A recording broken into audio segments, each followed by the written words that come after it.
Assalamu alaikum viewers, welcome to Indian Nurses Preparation Academy. This is Zishan Ahmed. Today we are going to talk about malnutrition. तो malnutrition जो है ये एक global issue है और ज़्यादातर जो अफ्रीकन कंट्रीज़ है वहाँ पे ज़्यादा बच्चे मालन्यूट्रिशन के पाए जाते हैं। और अगर हम पाकिस्तान में देखें तो यहाँ भी बहुत सारे बच्चे मालन्यूट्रिशन का शिकार हैं। तो आइए देखते हैं माल न्यूट्रिशन है क्या। तो माल न्यूट्रिशन जो है ये एक ग़िज़ाई किल्लत है। इसको अगर हम उर्दू में इसकी मीनिंग निकालें तो ग़िज़ाई किल्लत है। ग़िज़ाई किल्लत क्यों होती है? या तो आप इनसफिशेंट ग़िज़ा ले रहे हैं, मतलब जितनी आपकी बॉडी को चाहिए आप उतनी नहीं ले पा रहे हैं। और दूसरा रीज़न ये है कि पुअरली बैलेंस डाइट, या तो आप जो ले रहे हैं ग़िज़ा वो बैलेंस डाइट नहीं है। ठीक है, अगर आप प्रॉपर ग़िज़ा भी ले रहे हैं, बैलेंस डाइट भी ले रहे हैं, फिर आपके डाइजेशन में मसला हो सकता है। आपकी बॉडी जो है प्रॉपर डाइजेस्ट नहीं कर पा रही है। अगर आपकी डाइजेशन में भी मसला नहीं है, फिर यूटिलाइजेशन में मसला है। आपकी बॉडी जो फूड को यूटिलाइज़ कर रही है वो प्रॉपर नहीं कर पा रही, जिस वजह से आप माल न्यूट्रिशन में जा रहे हैं। तो ये था माल न्यूट्रिशन का डेफिनेशन। तो एक तो और अगर माल न्यूट्रिशन को है, या तो आप प्रॉपर नहीं ले पा रहे हैं, या गेटिंग टू मच न्यूट्रिएंट्स, या तो आप ज़्यादा न्यूट्रिएंट्स ले रहे हैं या कम ले रहे हैं, दोनों सूरत में माल न्यूट्रिशन कहेंगे। न्यूट्रिएंट्स क्या है, ये हमने जो लास्ट लेक्चर बनाया था मैक्रो न्यूट्रिएंट्स पे, फिर माइक्रो न्यूट्रिएंट्स पे बनाया था इन डिटेल में, तो आप वो देख लीजिएगा। जिन्होंने नहीं देखा तो समझ आ जाएगी अच्छे से। अगर हम उसकी समरी कर दें तो न्यूट्रिएंट्स ये है कि कार्बोहाइड्रेट्स है, फैट है, प्रोटीन है, विटामिन्स है और मिनरल्स हैं। ये न्यूट्रिएंट्स हैं। इनकी या तो कमी हो जाती है या ज़्यादा हो जाते हैं, जिस वजह से माल न्यूट्रिशन होता है। ठीक है, अगर क्लासिफिकेशन की हम बात करें तो क्लासिफिकेशन दो तरह की है माल न्यूट्रिशन की। एक तो ओवर न्यूट्रिशन, दूसरा अंडर न्यूट्रिशन। ओवर न्यूट्रिशन होगा तो फिर ओबेसिटी होगी, बॉडी मास इंक्रीज होगा।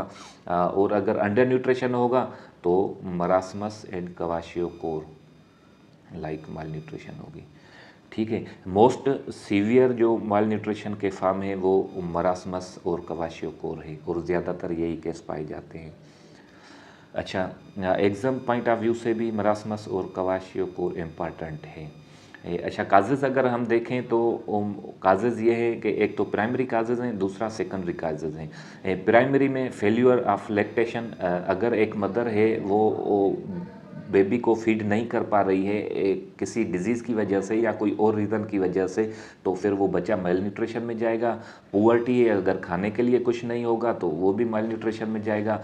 सोशो कल्चरल ये इस तरह है कि जैसे वेजिटेरियन होते हैं कुछ लोग, वो जो है मीट वगैरह नहीं खाते हैं, हाई प्रोटीन डाइट वो नहीं ले पाते, जिस वजह से वो माल न्यूट्रिशन में जाते हैं। या कुछ ऐसे लोग होते हैं भाई ये बड़ा गोश्त नहीं खाना, छोटा गोश्त नहीं खाना, मछली नहीं खानी, तो वो भी माल न्यूट्रिशन में फिर जाते हैं। लैक ऑफ फैमिली प्लानिंग, अगर फैमिली प्लानिंग प्रॉपर नहीं होगी, बर्थ जो है स्पेस नहीं होगा, तो फिर भी बच्चे जो है बच्चे पे बच्चा तो फिर जो है वो भी माल न्यूट्रिशन में जाएंगे। लैक ऑफ इम्यूनाइजेशन, अगर इम्यूनाइजेशन नहीं हो रही तो फिर वो भी जो है माल न्यूट्रिशन में जाएंगे। अगर सेकेंडरी में हम देखें तो सेकेंडरी में जीआई इन्फेक्शन है, अगर गैस्ट्रो इंटेस्टाइनल इन्फेक्शन है तो फिर भी माल न्यूट्रिशन में बच्चा जाएगा। यूरिनरी ट्रैक्ट इन्फेक्शन है, फिर भी बच्चा माल न्यूट्रिशन में जाएगा। अपर रेस्पिरेटरी ट्रैक्ट इन्फेक्शन है या कोई कैंसर डिजीज़ है, तो ये सेकेंडरी जो है काजेज़ मान जाते हैं माल न्यूट्रिशन के।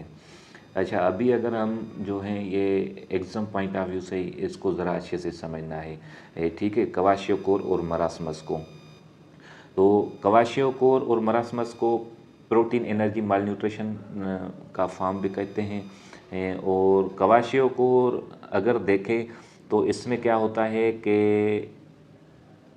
ये देखें, it develop in children whose diet are deficient of protein. Kwashiorkor में प्रोटीन की डिफिशेंसी हो जाती है, सिर्फ प्रोटीन की, ये याद रख लें। प्रोटीन की डिफिशियंसी होगी तो क्वाशियोकोर होगा। और मरासमस में क्या होता है ये देख लें। मरासमस में it due to deficiency of protein and calories, इसमें प्रोटीन एंड कार्बोहाइड्रेट्स फैट सबकी कमी हो जाती है, मैक्रोन्यूट्रिएंट्स की मरासमस में। ये एग्जाम में पूछ लेते हैं। प्रोटीन प्लस कैलोरीज मतलब फैट भी हो गया, कार्बोहाइड्रेट्स भी हो गए, और क्वाशियोकोर में सिर्फ प्रोटीन है। क्लियर। उसके बाद अगर दूसरी पॉइंट हम देखें तो क्वाशियोकोर में क्या होता है, ये 6 month and 3 year of age, कहीं पे 6 मंथ से अबो लिखा हुआ है और 3 साल तक, कहीं पे 18 मंथ से ज़्यादा बच्चों में क्वाशियोकोर होता है, 18 मंथ से ज़्यादा 3 साल तक की एज में। और ये जो मरासमस है ये 1 साल की एज से कम कम में होता है, मतलब इन्फेंट एज में होता है ये मरासमस, 1 साल से ऊपर फिर नहीं होता। अच्छा, उसके बाद अगर देखें तो इसमें क्या होता है, क्वाशियोकोर में सबक्यूटेनियस फैट इज प्रिजर्व, इसमें जो स्किन की सबक्यूटेनियस फैट है ना ये बड़ा होता है स्किन में। और मरासमस में क्या होता है, फैट इज़ नॉट प्रिजर्व, ये जो फैट है ना सबक्यूटेनियस ये भी जो है वो वेस्ट हो जाता है, ख़त्म हो जाता है। और एडिमा इज प्रेजेंट, क्वाशियोकोर में एडिमा प्रेजेंट होती है, मरासमस में एडिमा एब्सेंट होती है। ये देखो बच्चे को एडिमा नहीं है ना, और ये क्वाशियोकोर में देखो ये एडिमिक बच्चा है। अच्छा, इनलार्ज फैटी लिवर, क्वाशियोकोर में फैटी लिवर हो जाती है, लिवर ज़्यादा बड़ी हो जाती है, और मरासमस में ये नहीं होता, नो फैटी लिवर मरासमस में। ये बच्चा ही देखेंगे ऐसे सूखा हुआ है। अच्छा, ribs are not very prominent, kwashiorkor में देखो रिप्स नज़र नहीं आ रही चेस्ट में आपकी, प्रोमिनेंट नहीं है।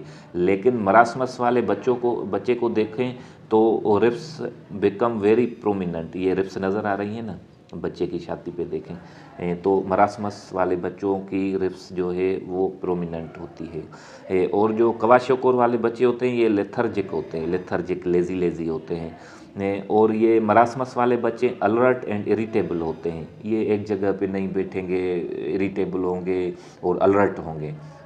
और ये क्वाशियोकोर वाले अपोजिट में होंगे बच्चे। अच्छा, क्वाशियोकोर में muscles wasting mild are absent, muscles waste नहीं होते या तो माइल्ड होते हैं क्वाशियोकोर वाले बच्चों के।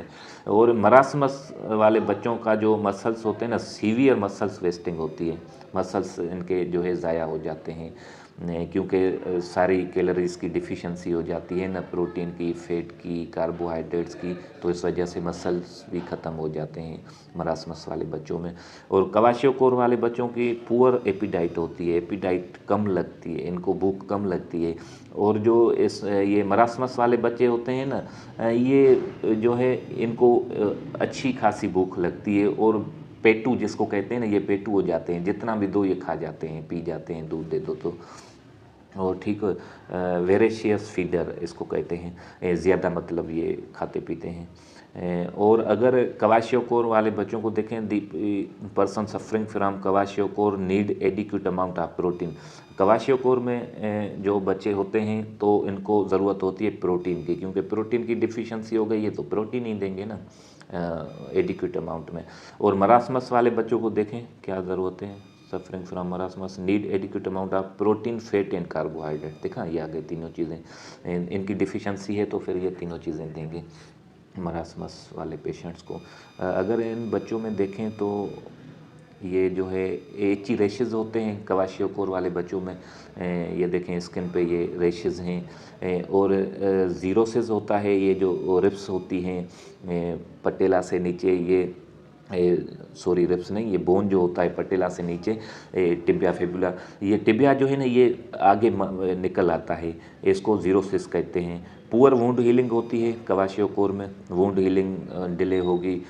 और क्वाशियोकोर में फ्लैग साइन भी होती है, फ्लैग साइन ये एग्ज़ाम में आ चुका है काफ़ी दफ़ा, ये याद रख लें फ्लैग साइन, ठीक है, flag sign FLAG, flag sign ये याद रखनी क्वाशियोकोर में, ठीक है। और मरासमस में अगर देखें तो इसकी जो करेक्टरिस्टिक साइन हैं वो देखें तो प्रोमिनेंट सॉरी प्रोमिनेंट बोन है, ये जो बोन होते हैं शोल्डर और रिब्स ये नज़र आ रहे होते हैं क्योंकि मसल्स ख़त्म हो जाते हैं ना। और डिक्रीज़ इन सबक्यूटेनस फैट भी इन बच्चों का जो है कम हो जाता है, लूज स्किन हो जाती है। और मोंकी लाइक फेस हो जाता है मरासमस वाले बच्चों का, मोंकी लाइक फेस। ठीक है, ये भी याद रखना है, मोंकी लाइक फेस। ठीक है, तो ये था क्वाशियोकोर और मरासमस। और इंशाल्लाह उम्मीद है अच्छे से समझ आ गई होगी। फिर इंशाल्लाह किसी नेक्स्ट टॉपिक के साथ मिलेंगे, तब तक के लिए अल्लाह हाफ़िज़, थैंक यू।